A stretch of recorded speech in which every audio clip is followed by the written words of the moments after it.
nga ng Voltes 5 ang huli at pinakamalakas na beast fighter ng Bozan. Pero may mas mainit pa palang laban na mapapanood sa last episode ng hit live action series.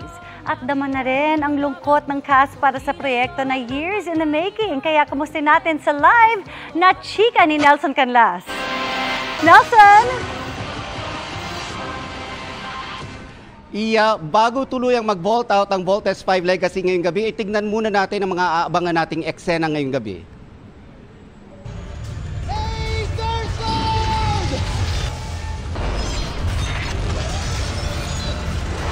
Save the best for last. Dahil ang ating bidang robot at buong Voltes team, sama-samang pinataob ang pinakamalakas na beast fighter na si Godor, ang God of War. Pinatunayan ni na Steve, Mark, Big Bird, Little John at Jamie na handa nilang ibuwis ang kanilang buhay para pangalagaan ang ating mundo.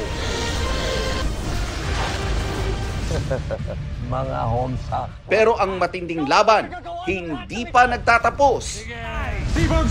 Dahil ngayong gabi, matutunghayan ang epic battle ni Steve at Prince Zardos. Ngayon pa lang, marami na ang napa-hats off sa mega series of a lifetime dahil sa world-class production na kanilang ipinakita. Ang Japanese company at original maker ng Voltes na Toei Company nagpasalamat din sa bumubuo ng first live-action series ng anime. 皆様こんにちは。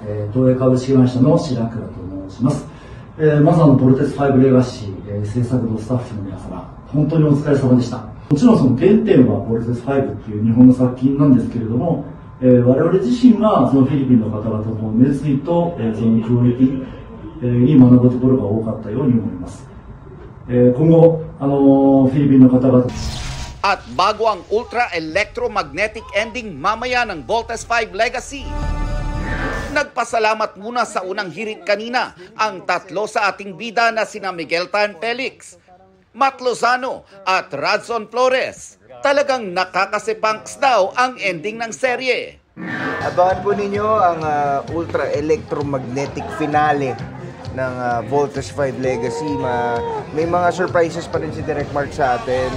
Ang dami nyo pang kailangan abangan kung anong mangyayari, lalo na sa mga hindi nakapanood ng original series. Parang ang bilis po kasi kinuna namin siya for 4 years, tapos papalabas lang ng 4 months. So parang, yun na yun, yun na agad yun. Pero what about you, Matt? How do you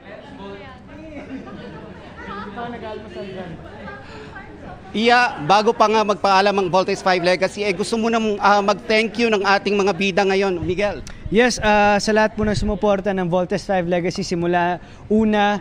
Ito na to, ang one epic finale natin tonight. Nanginginig ako. Maraming salamat. Sobrang emotional po namin lahat ngayon and sana po magustuhan nyo lahat ng present po namin para sa inyo. And yes, ito na po ang one epic finale. So guys, one last time, let's vote! Ayan, balik sa'yo, Iya! That's right! Let's vote in for one last time, mga kapuso. Maraming salamat, Nelson Canlas. Para sa mas mahabang chikahan, visit and subscribe to GMA Integrated News on YouTube. At para sa mga kapuso natin abroad, samahan nyo kami sa GMA Pinoy TV at www.gmanews.tv.